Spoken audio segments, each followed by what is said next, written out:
Let's dive right into this explainer and uncover the invisible quantum architecture that literally glues our chemical universe together. Today, we're taking some incredibly fascinating quantum mechanics and translating it into a highly visual, easy-to-understand model. It's honestly the perfect breakdown if you're wrapping your head around first-year chemistry concepts. So before we get bogged down in any complex math, we really have to start with the most fundamental mystery of all. How do atoms actually stick together? I mean, we all know that atoms share electrons, right? But how do their atomic orbitals physically overlap in three-dimensional space to create a functioning bond? Let's figure it out. Here is our game plan for today. We're going to use the building block method. We'll start with the basics of bonding, move on to sigma and pi bonds, explore the magic of hybridization, tackle ligands and complex geometries, and finally, compare VBT with molecular orbital theory. Okay, let's dive into this. Section 1. The Quantum Bonding Blueprint. At the very heart of our story is valence bond theory, or VBT for short. Now, the easiest way to think about this is like the quantum mechanical version of a firm handshake. Atoms have these outer clouds of probability called orbitals. That's where their electrons hang out. VBT basically tells us that a covalent bond forms when a half-filled orbital on one atom directly overlaps with a half-filled orbital on another. The electrons pair up, their spins perfectly align in opposite directions, and boom, they create this highly localized connection sitting right between those two specific atoms. It's just a wonderfully intuitive way to visualize chemistry. The basics of bonding, the invisible glue. The foundational postulate of valence bond theory, which was championed by the absolutely brilliant Linus Pauling, states that a covalent bond is formed by the overlap of half-filled valence atomic orbitals containing spin-paired electrons.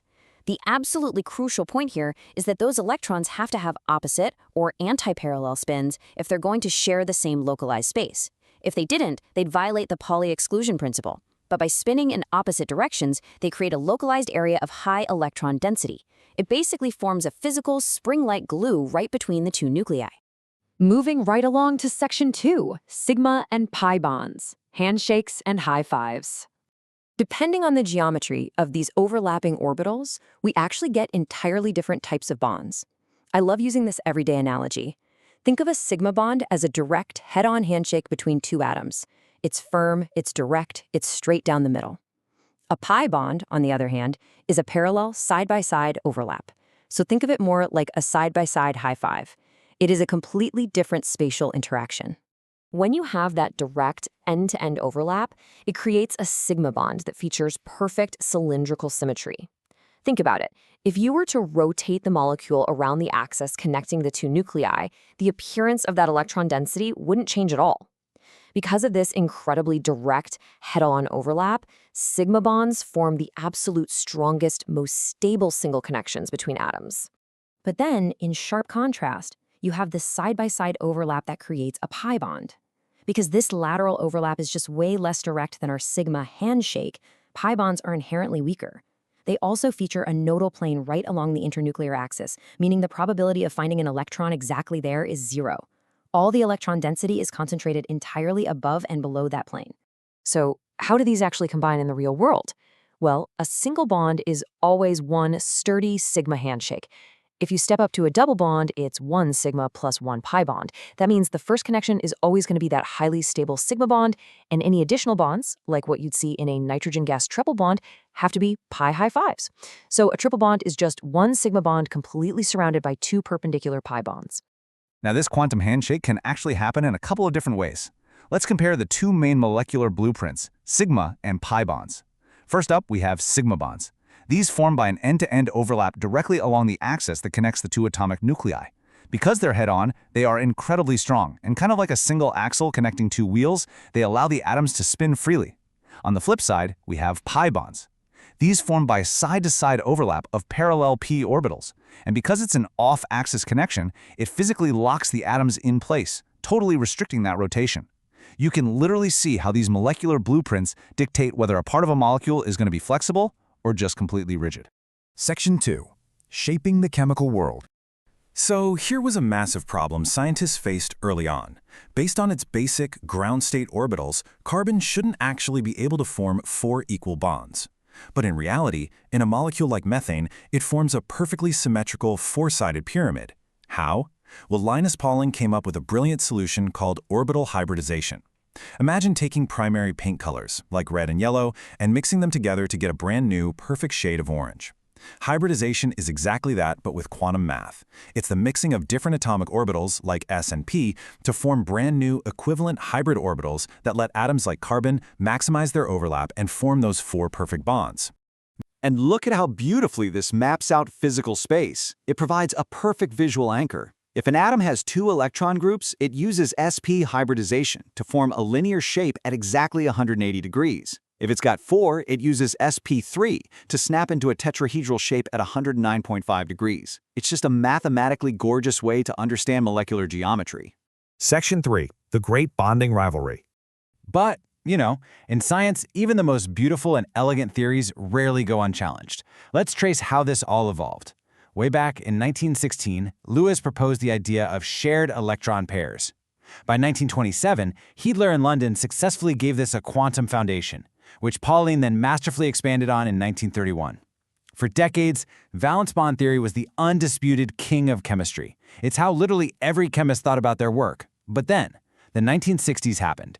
Digital computers burst onto the scene, and suddenly a rival framework called molecular orbital theory took over. Why? Well, it turns out molecular orbitals math was just way easier for early digital computers to process. Valence bond theory was largely pushed into the shadows until its own computational renaissance finally hit in the 1980s. To really grasp this rivalry, we've got to understand how fundamentally different their perspectives actually are.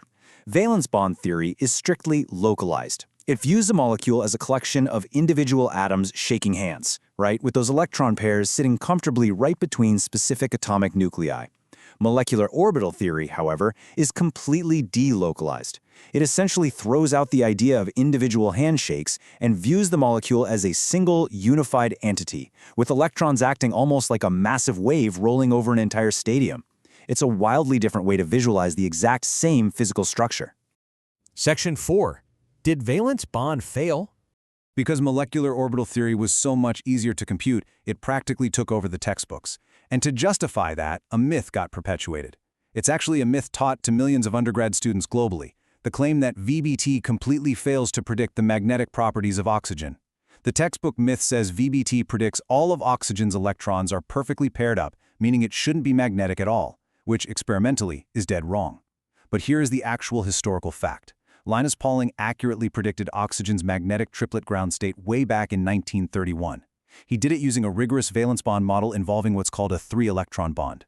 So that catastrophic failure of VBT, it wasn't a failure of the theory at all. It was literally just textbooks using a watered-down, oversimplified Lego block version of the theory instead of the real mathematics.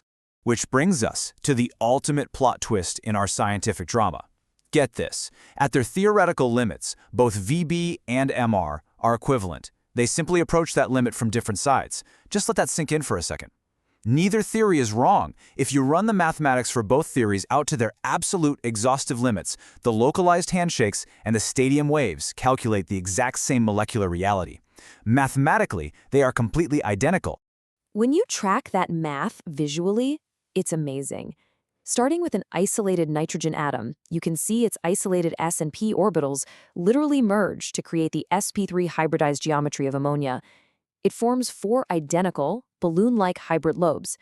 3 of those lobes reach out and form bonds with hydrogen, while the 4th holds a lone pair of electrons. And that is exactly what gives us that iconic tetrahedral-based geometry. Section 4. Ligands and complex geometries, expanding the octet. Once you really grasp basic hybridization, you can zoom out to massive coordination compounds. This is where incoming molecules, called ligands, come into play, and they act a lot like guests at a hotel. Strong ligands, like cyanide, are incredibly demanding guests. They actually force the metal's existing d electrons to pair up and bunk together in the inner orbitals.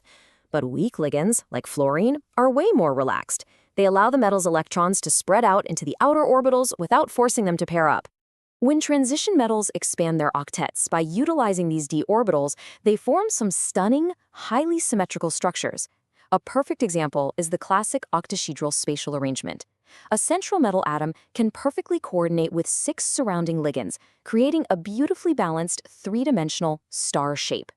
You can see this geometric concept applied flawlessly in a real molecule like sulfur hexafluoride. With sp3d2 hybridization, those 6 hybrid lobes point perfectly to the corners of an octahedron to meet the p orbitals of the incoming fluorine atoms. It's like a perfectly engineered quantum puzzle just snapping together. 2 theories, 1 reality.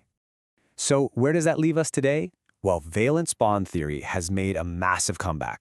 Modern computational innovations completely solved its old bottlenecks, what computer scientists called the dreaded n factorial problem, by using incredibly clever low-rank algorithms. Today, VBT is alive, well, and fiercely powerful. It can now accurately model complex biochemical systems exceeding 100 atoms, allowing scientists to optimize both the atomic orbitals and their structural coefficients at the exact same time. And honestly, the most exciting part? This modern resurgence has led to the discovery of a completely new family of chemical bonds. And this brilliantly illustrates exactly what we're talking about: charge-shift bonding. For decades, we thought bonds were strictly one of 2 things, right? Either purely sharing electrons, which is covalent, or completely stealing them, which is ionic. Well, charge-shift bonding is a radical third family. In these highly strained molecules, the bond energy comes entirely from the rapid resonance, or switching, between the covalent and ionic states, simply because neither state can survive on its own. Imagine a massive, perfectly balanced tug-of-war where neither side can possibly win, but the extreme vibrating tension of the rope itself is what holds the entire system together. That is a charge-shift bond. And we literally wouldn't have understood this without the localized lens of valence bond theory. To really wrap up this explainer, we absolutely have to address the other massive theory in quantum chemistry, molecular orbital theory. While valence bond theory gives us this highly intuitive, localized picture where bonds act like physical springs between atoms and each atom retains its own identity, MOT takes a radically different approach. MOT treats the entire molecule as one giant delocalized electron playground, and it focuses entirely on global molecular symmetry. So VBT builds a molecule from the atoms up, whereas MOT looks at the molecule as a whole right from the very beginning.